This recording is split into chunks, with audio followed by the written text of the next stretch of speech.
This is the story of the San Francisco earthquake of 1989 and of the future of America's most beautiful city. The experts tell us that there is a very good chance, almost certainly, during our lifetimes, the lifetimes of most adults in the Bay Area, there will be a major earthquake here.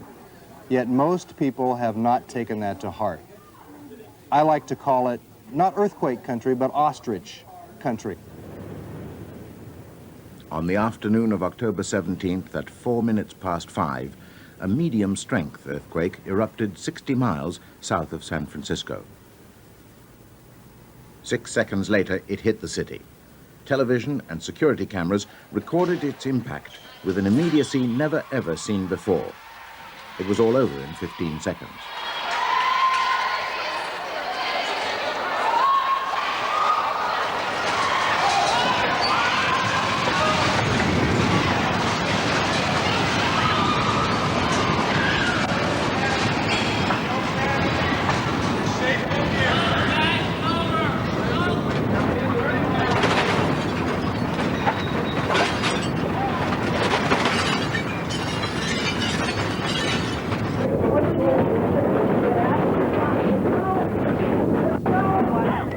Oh my God, we're having an earthquake. Wait a minute. Hold on, hold on. Can you feel that? I sure can. Okay, this is interesting. There go the lights. Oh,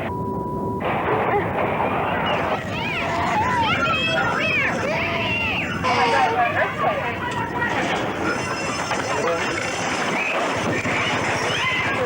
911 emergency. Yes, have you gotten word about the Bay Bridge? What about the Bay Bridge? What's wrong with it? The upper deck appears to have collapsed during that earthquake. Hold on a second. Jesus Christ, we gotta report that they might have left on the scene. It went dark, and then the generators caught, and so we had partial light. And we had to figure out what to do, where to go, what was happening, how bad was it. We knew that we had to get on the air. We are over the Bay Bridge now, once again. A section of the upper deck has collapsed. There appears to be a rescue helicopter on the upper deck. Where it collapsed, it just missed the bus. George Watson is standing by right now in San Francisco, where they took the brunt of this earthquake today. George. The city is in gridlock. I hate to paint a dire picture, but it's the kind of scenario where you see looting happening sometime in the night. It's been a frightening scene here. As you can see just below me is where 50-foot section. You see down there below the two cars that were on the upper deck. I need an ambulance. Hold on, I'll transfer you. Prepare yourselves. Shut off the gas. Shut off electricity.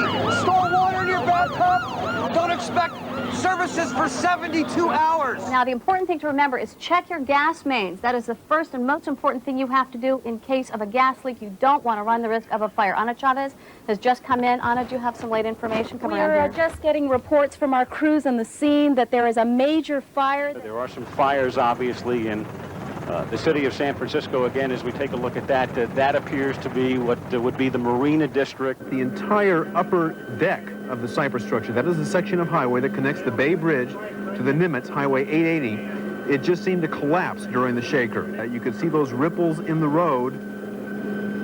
I'm guessing, but what I am afraid of, and the information we seem to be getting seems to confirm this, that those ripples in small part are caused by vehicles trapped underneath.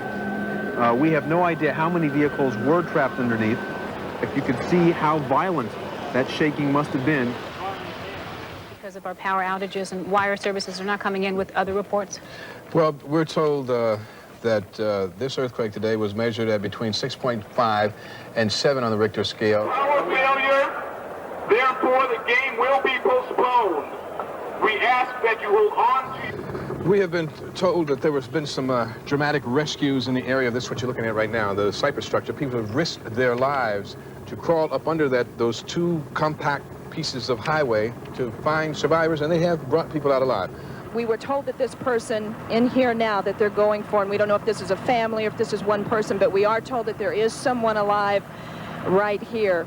We will keep you in touch with what's going on, and we'll let you know, of course, if they are able to pull this person out of here alive, and we'll let you know if we get any firm figures on anything. At this point, we have not been able to.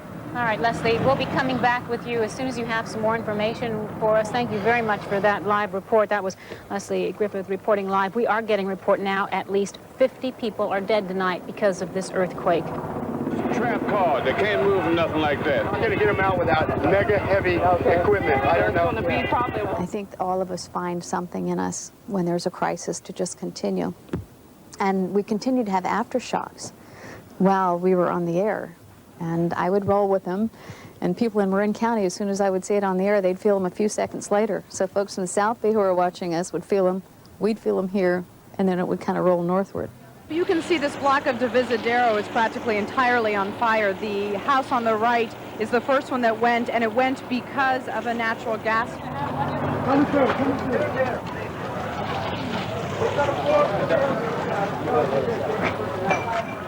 The media were among the few prepared for this earthquake. Are you still stressed out over the quake? Well, don't feel alone. Television took over when government emergency radios failed. I think in the first few hours after the earthquake, there was really no other source of information besides TV and a few radio stations.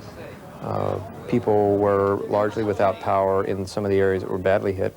Even in areas where the power was back on, they knew enough about the size of the earthquake by then to know that they didn't want to get out on the streets. We were urging people to stay home. The phones were jammed. In some cases, the phones were out for several hours. People were isolated from friends, relatives, co-workers, and television became a sort of little village for everybody. They could keep in touch with what was going on in the rest of the Bay Area, get some idea of who might be in danger, where the damage was, and the areas that were okay. Again, I guess until you come down here, you don't realize how incredibly devastating this earthquake was. How did you get out? From by the window. You climbed out the fire escape? No, I didn't. People climbed for me and brought me down. I think that in a sense, we were the conduits for not only people learning that, but the experts who had to go out later and kind of followed our trail. I can only describe the situation here as nightmarish. The entire city, at least the part of the city that I have been in all day, is completely blacked out. There are no traffic lights. Civilians, if you were, are trying to direct traffic. People are wandering the streets aimlessly. It is a horrible, sickening feeling to be in the city. I could only advise people to not come here under any circumstances.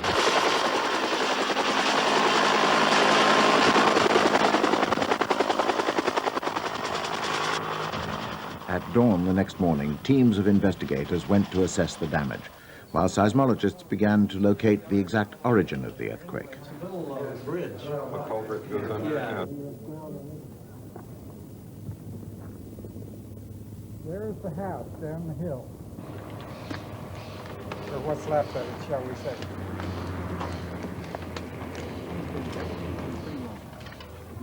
The movement of the earth had buckled roads and curbs.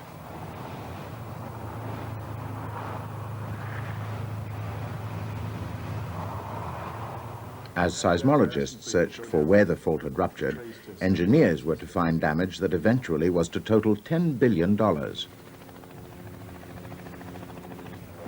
supporting columns of a bridge had punched through the roadway, so violently was the ground shaken.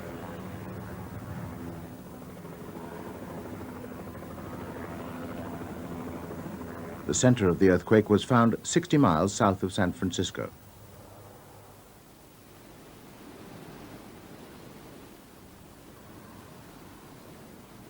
The Santa Cruz Mountains had wrenched themselves 6 feet to the north and ripped open the earth along a 25-mile segment of the San Andreas Fault.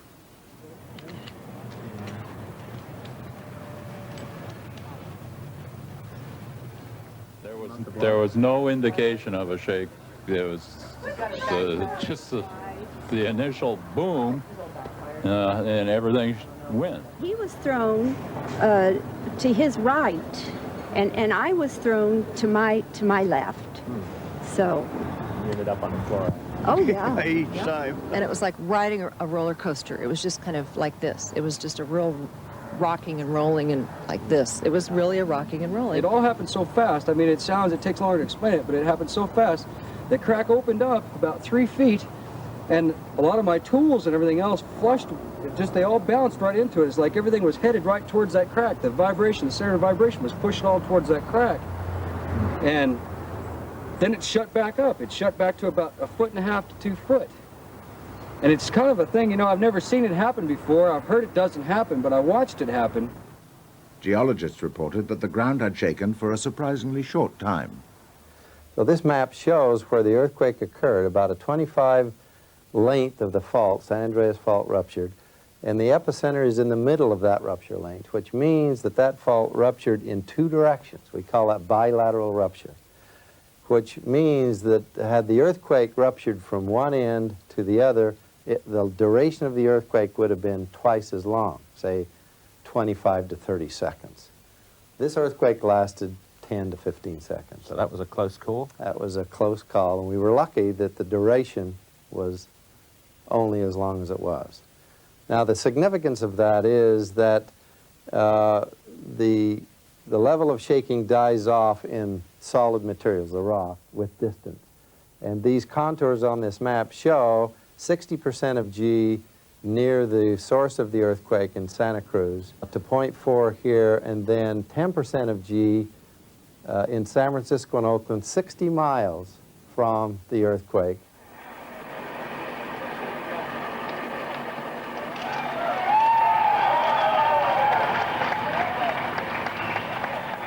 Here in Oakland, 42 had died, though some were miraculously rescued.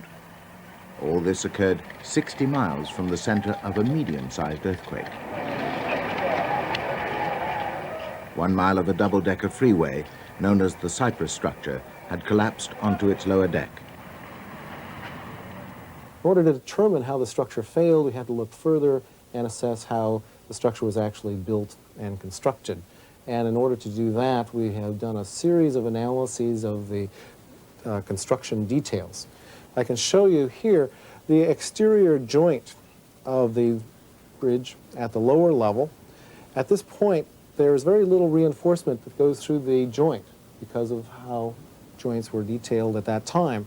And a crack formed through here. And once that crack fully develops, the column up here, under its own weight, tends to move sideways, splaying out with the upper deck simply dropping down to the lower deck of the structure. People were killed alone at the Cypress structure. People in their cars. When the top part of the Cypress structure fell down to the bottom part, there were also people who died on the ground when that happened. 400 injuries have now been reported from this 7.0 earthquake that hit at 5:04. This overpass, built in 1957 of rigid concrete, was not flexible enough to ride out the earthquake. Let me show you the results of our computer analyses that we've done so far. In this picture, we have an animated view of how the structure goes back and forth in a fairly fluid motion, about 2.5 times per second for a simplified earthquake. What we have done is to determine that the structure should have been subjected to about 10 times the force that it was originally designed for. Had the structure been designed now, it would be designed for these higher force levels, but of course it wasn't at that time. What you're looking at here is Coast Guard. They circled the waters looking for people that might have fallen into the water after the accident on the bridge. A section of one of the most famous bridges in the world, the San Francisco Bay Bridge, also collapsed. What happened was this part of roadway, which is between the damaged area and Oakland, moved 7 inches toward Oakland and came back 2 inches. Now, when it moved towards Oakland, it came off these support. Support length was only 6 inches, and the movement was more than 7 inches, so you were short of 1 inch when you pull these decks towards Oakland. And it collapsed, as you can see in this slide, like a drawer, that you pull it too much, and it comes off the desk. So this part moved towards Oakland and sheared off a large number of bolts here. In my view, it was a blessing. It caused the roadway to move freely without damaging the rest of the structure. Literally hundreds of these 1-inch bolts sheared off, and 2 of these large 2-inch bolts were bent or pulled and broke. So without doing the in-depth analysis at this point, my feeling is that extremely large forces were generated. The most devastated structures were old brick buildings. They were killers.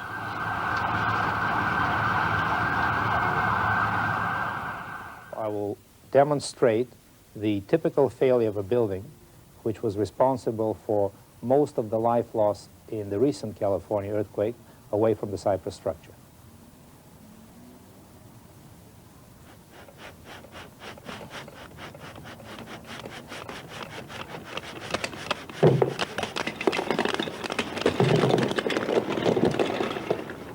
There was no connection between the bricks and the roof, or at least there was not an adequate connection for the forces involved in the earthquake. This is an office building built after the 1906 earthquake. It is typical of the high-hazard, larger, unreinforced masonry brick buildings throughout California.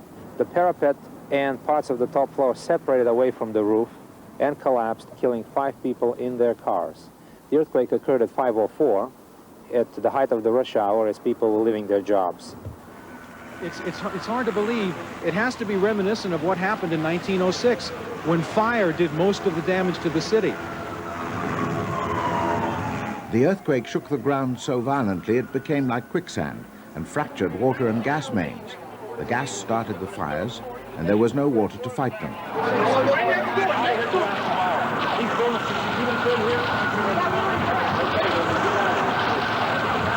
This type of ground failure is called liquefaction.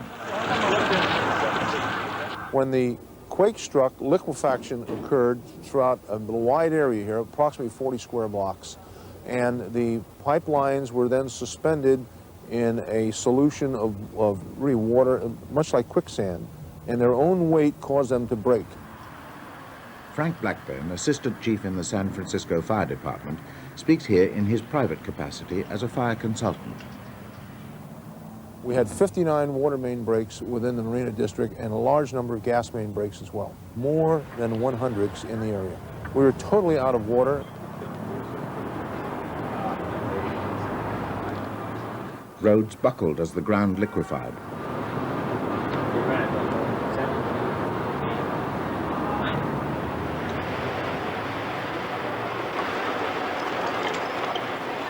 The upper floors of apartment buildings sank down to street level.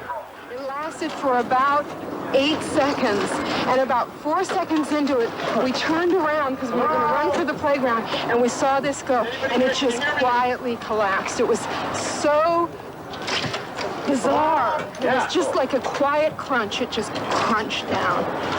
So eerie. It was so eerie. Finally yelled for someone, and someone looked into the window, and that's when I knew we were on the ground. And you're okay? Mm-hmm. That's your car? Yeah. Thank God I wasn't in there. Long one? You need long one? There was one little kid, I think he must have been about 10 years old, and he looked at his mom, he says, "Mama, this has been fun, but when can we go home?" And she says, "We don't have any home to go to." It really hurt.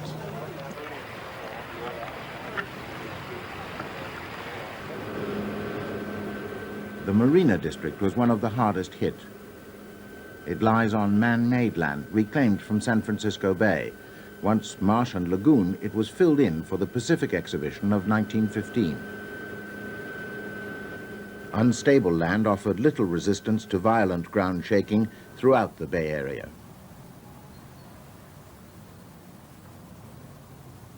Roads underlain by sand and mud spread sideways.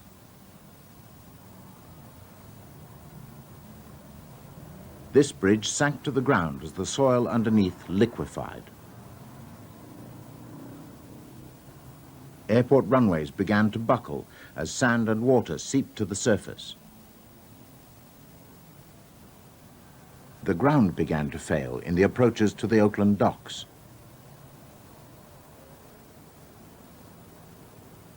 Had the earthquake lasted longer, like it could with a unilateral rupture of, say, 25 to 30 seconds, more areas in these localized locations would have liquefied, and the lateral spreading that we saw in the photographs earlier would have been more extensive. Like at the Oakland and San Francisco airports, the runways would have been much more extensively cracked and disrupted. The Bay Bridge uses this island as a stepping stone on its way from Oakland to San Francisco. This part of the bridge survived the earthquake unscathed because it is sited on an outcrop of solid rock. Yet nearby, along the margins of the bay, there was extreme localized damage on soft, unstable soils, especially those underlain by clay. This is because soft soils magnify the violence of ground shaking. Here on Treasure Island, the soft reclaimed soils shook 3 times more violently than the rock. It is the underlying geology that governs the amount of damage. It accounts for most of the soil liquefaction by amplifying the motions, most of the damage to structures in these regions, the collapse of the cypress structure, the failure of the Bay Bridge, more than half the economic damages, and probably 3/4 of the loss of life occurred on these deep clay deposits in this region. More than 50 miles from the actual epicenter of the earthquake. That's a tremendous distance to expect major damage to occur for a magnitude 7 event. And it's the amplification of the motions coming up through these deep soil deposits which was so horribly damaging and controlled these damage patterns.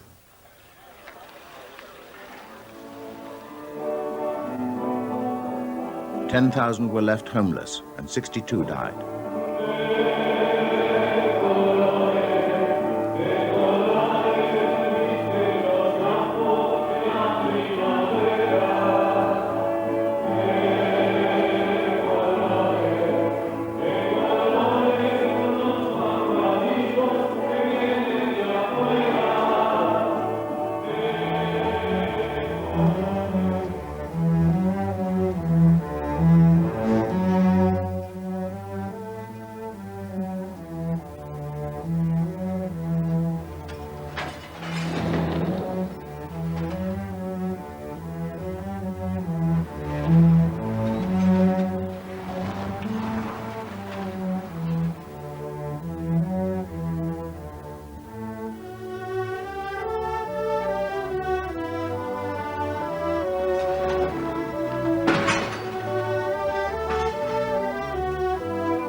I think initially we were in shock, and then we mourned, and then we got mad, and people started saying, how in the world could this have happened? And then they wanted to know what year the cypress structure was built, who built it, why was it built on the soil that apparently people knew was going to shake violently in an earthquake. People started asking questions, and that's where they are now. Above all, they wanted to know if the overpass collapse could have been predicted. It's not only predictable, essentially, to the best of my knowledge, it had been predicted that this is a dangerous structure. The state knew it, and of course, they had begun to take measures to alleviate the hazard. Unfortunately, as it's turning out now, it was not enough.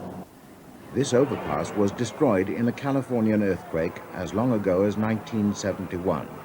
It prompted a statewide strengthening program, but budget cuts soon undermined it. Eventually, 1,800 engineers were fired. In 1982, an official report warned that the Cypress overpass was extremely dangerous.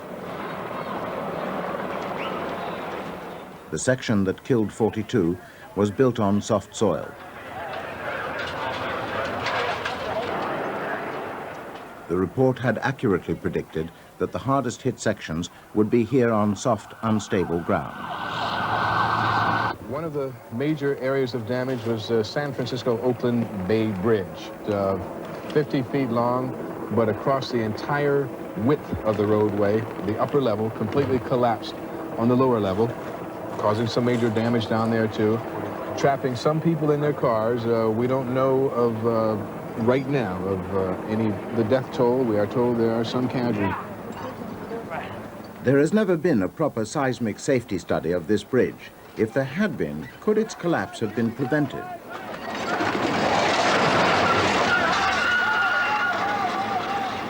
If someone had done very in-depth analysis of the structure and from knowledge of instrumentation, you could predict to some extent, what would have happened to this bridge under big earthquake. So you could have prevented it? Yes.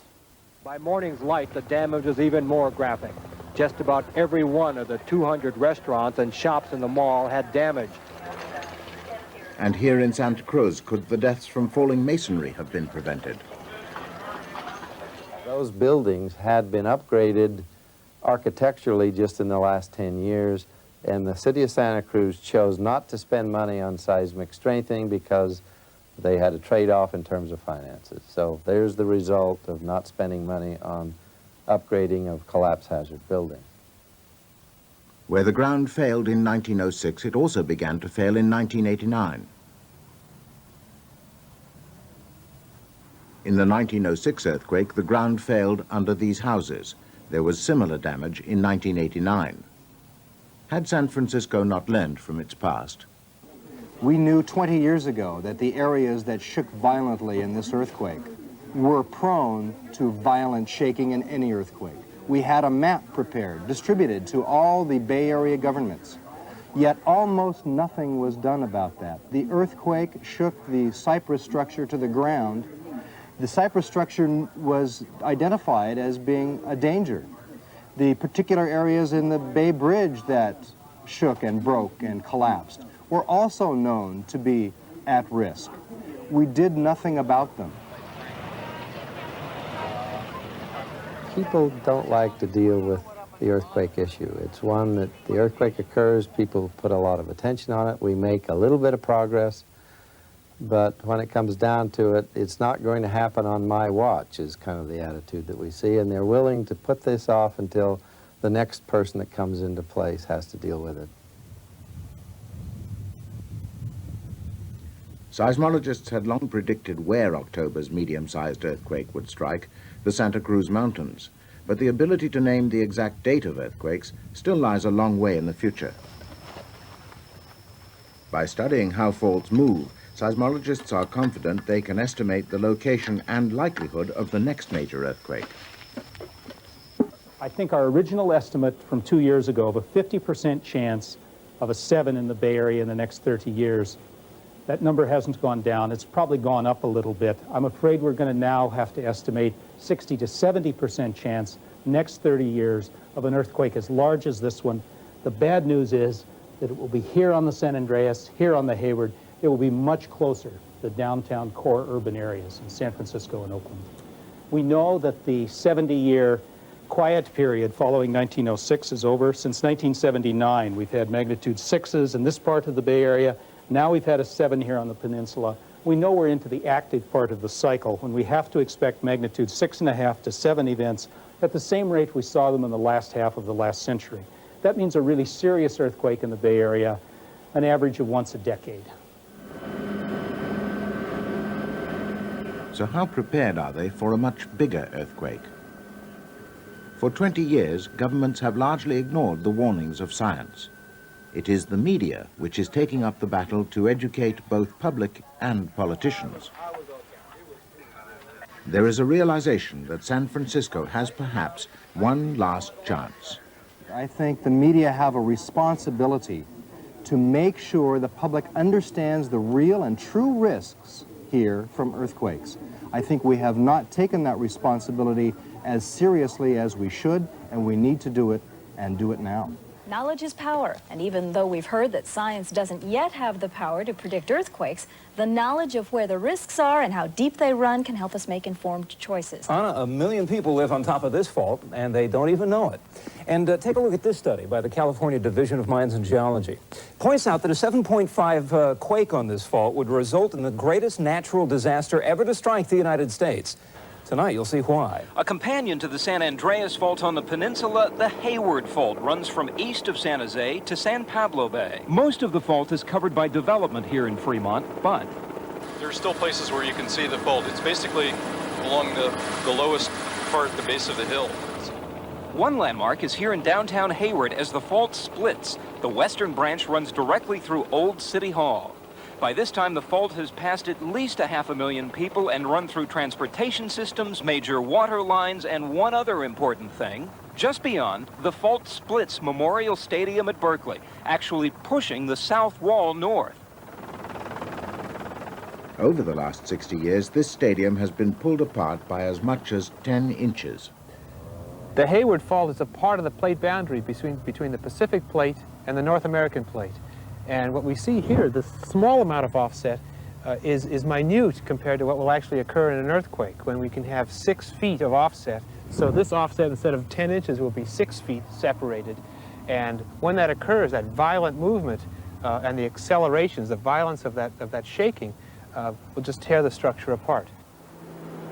It's an old concrete structure. There's the possibility that it could fail, it could collapse. And on a big football day, there's 70,000, 80,000 people in the stadium. It could be a catastrophic disaster. This stadium was full when this earthquake occurred here. At first, it frightened people. Then this kind of calm. Everyone is standing. There are probably 10,000 to 12,000 people still in the stadium. Also close to the Hayward Fault are 64,000 school children and students. Some schools, especially private ones, sit directly on the fault trace, like Hillside School, Berkeley. A quake on the Hayward Fault would probably tear this building apart. It's built on the fault trace. There's no way we can design a building to withstand those kinds of forces. And we know that these buildings, when they can collapse catastrophically, and people will die in the building. What did people tell you about the hazards around here and in the school? Nothing. And I think, you know, most people are aware that the Hayward Fault does run right through the Berkeley Hills, but not the specifics. Well, this is an Oakland fire station very near the Hayward Fault. The building is a combination of brick and old brittle concrete.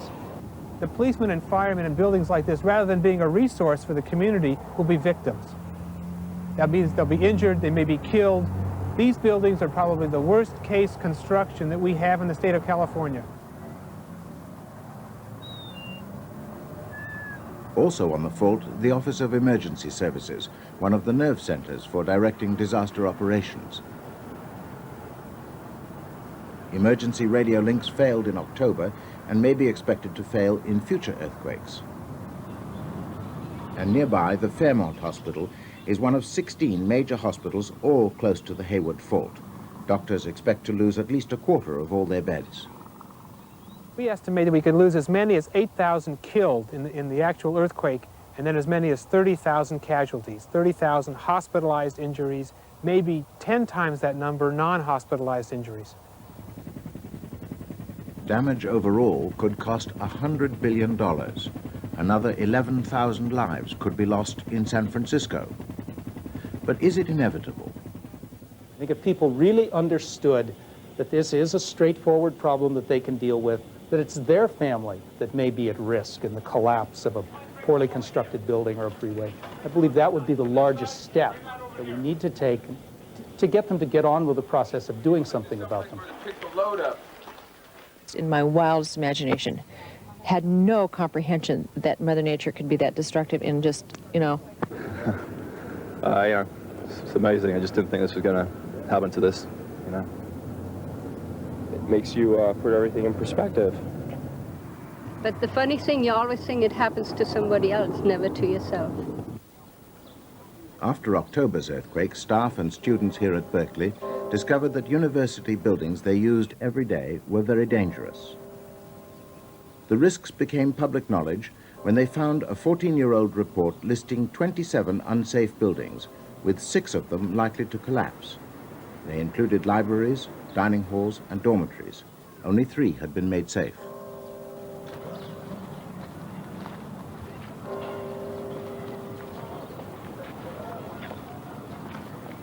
Public protests finally forced the university to admit the dangers. I think there's a risk on the campus as well as in the neighboring communities that there would be quite a few people killed The hazardous buildings on campus are designed in many cases prior to the advent of modern building codes. The university has identified these and is trying to make progress as to upgrading them, but that's going to take a substantial amount of time. And until then, it remains to be seen what the buildings will likely do in the event of a big earthquake. I think that they really should publicize in some way the fact that you are entering these buildings that could, could collapse. The public library and state offices in downtown San Francisco are just two of many government buildings severely damaged in October, which engineers believe could collapse in a major earthquake. But there are no laws compelling them to be made safe. Indeed, most government buildings have been exempt from the codes. Is this a grave omission? I would argue that it is a grave omission, yes. Why is it? Politics. For years, the legislature has cut taxes and neglected hospitals, schools, and roads. State governors have blocked effective earthquake safety laws. But in just 15 seconds on October 17th, they learned that there is a price to pay.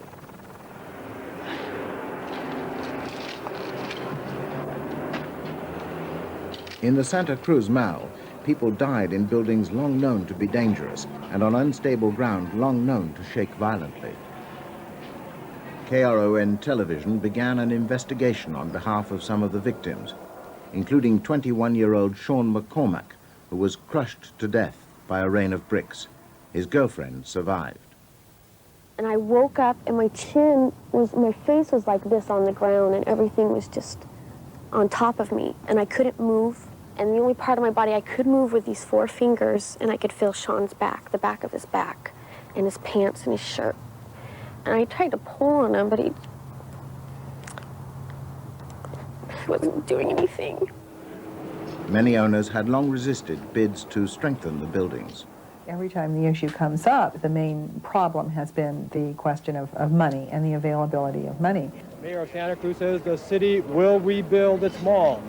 In 1987, the City Council appointed a commission to study proposals to fix earthquake-vulnerable buildings. At that time, the city's building chief was David Steves. That was the end of it. It died right there. They disbanded the commission. The commission never met. Never met. Never saw it. Nothing. Did the mayor regret that the City Council turned down the 1987 ordinance? Do I regret that we turned down that ordinance? It's hard for me to answer that question. I don't look at it in terms of regrets. I mean, I think that we made the decision that seemed wise at the time. I regret the deaths. They should have done something about it. 2 people are dead. I almost died in there. What would people have done had they known? Do you think that the people who worked in those shops, if they had been informed that they were working in unreinforced masonry buildings, would have quit their jobs? Do you think that people who owned the businesses would have said, I'm closing up, I'm not running business here any longer?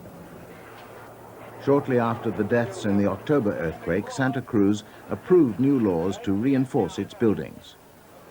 But San Francisco has the same problem on a bigger scale. In Chinatown, the heart of the city's tourist industry, engineers predict 4,000 could die for every 10,000 occupants.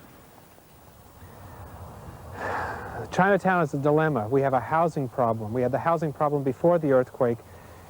If we don't strengthen those buildings, we're going to have even a larger housing problem after the earthquake, plus thousands of people possibly killed on the sidewalks and in the buildings.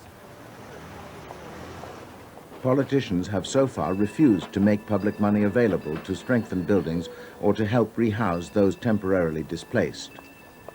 Some suggest the problem is so overwhelming that San Francisco should let its citizens simply die in the streets. Well, that's what we've received in testimony at some of our commission hearings, is maybe the simplest way is to let the earthquake take care of the problems, and you kill the people all at once rather than slowly by putting them out on the street. And what do the people have to say?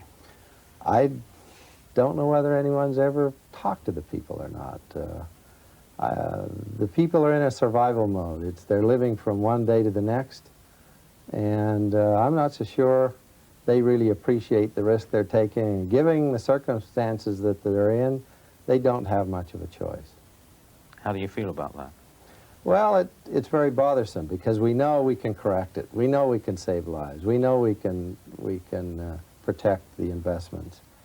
And it's sad to know that you can do something about it and yet we can't get the money that's needed to solve the problem.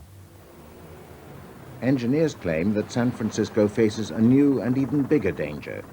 Medium high-rise concrete buildings could collapse, killing 1,000 to 2,000 at a stroke, a lesson learnt from the Mexico City earthquake in 1985. This was an earthquake that struck in haphazard fashion across the elegant heart of Mexico City.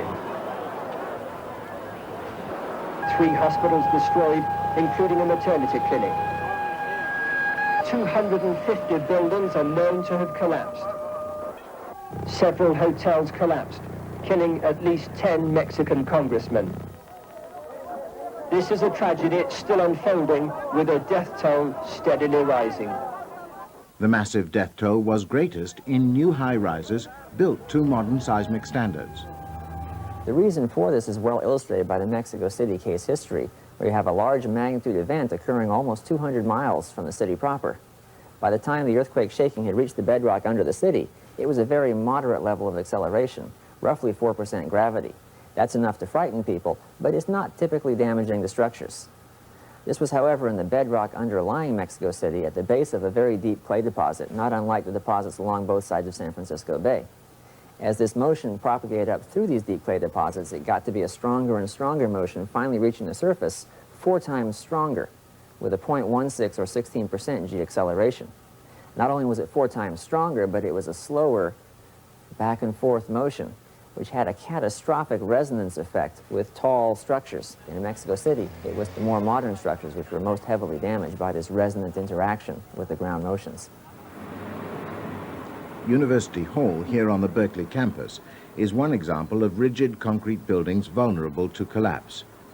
Damaged in this earthquake, it is now being strengthened. How many others are there? It is my understanding that there are perhaps as many as 24 taller buildings in San Francisco of this non-ductile concrete type. These would be buildings in the 10 to 15-story range. A relatively small earthquake, which originated 60 miles away, caused this fire. In a big earthquake, according to a recent insurance study, up to 48,000 buildings could be destroyed, a repeat of the 1906 fire. Frank Blackburn, assistant chief in the San Francisco Fire Department, is amongst those who are deeply concerned. He is interviewed in his personal capacity as a private fire consultant. 2 trucks had to be taken out of the fire department museum and put in service during the earthquake to meet the demands of the emergency. Several of our trucks are of 1950 vintage. One fought the fire here, a 1950 Mack truck. That's not the way to have an emergency organization with such old equipment and have to go to a museum to get equipment out to handle a major emergency. And it's literally like an earthquake time bomb ticking away. And when these events happen, the mains will break, fires will break out, and we're put at a very big disadvantage to get it under control.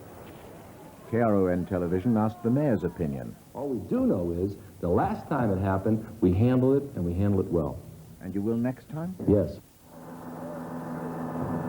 But in October, it took roughly 1/3 of the fire department's men and equipment to stop one fire. We've gone from 480 firefighters on duty a day in 1972 to 296 today. And when this quake hit, the fire department actually was overwhelmed by the scope of the event, and we needed help from outside sources to assist the department to function. We cannot staff our fire department on a day-to-day basis as if the earthquake was going to happen tomorrow. It would bankrupt this city. Possible to have a repeat of the 1906 disaster where 28,000 buildings were destroyed, because we have all of our major financial and congested value districts are in the infirm area zones where we will more than likely lose water supply. Firefighters claimed this portable water system, costing $2 million, could greatly reduce the risks. It bypasses the city water supply by using a fireboat to pump water from the bay. KRON asked the mayor if the city would buy it. We'll take a look at it in the context of the call for all the things that we need to buy to be ready for the next one, which includes retrofitting of buildings, seismic upgrading, more ambulances, more police equipment. All of this has to be balanced against all of the other things that are also an important part of being ready. Yeah, I've got something that I was just pulling out in the paper to do a story on. This is an article about, you know, this is 2 months now after the quake when we're filming this. And the headline in Marin, which is just north of San Francisco, says that San Rafael is slowing down on a quake plan. This is a plan to reinforce the buildings in downtown San Rafael. And now they've said, no, we're going to step back and look at it. We need to study it more. There is a tremendous amount of opposition by building owners with some significant opposition by special interest groups and politicians to spend money in this area, knowing perfectly well that perhaps the payback is way down the road and not tomorrow. Call it Congress, because I already have an abortion. I know.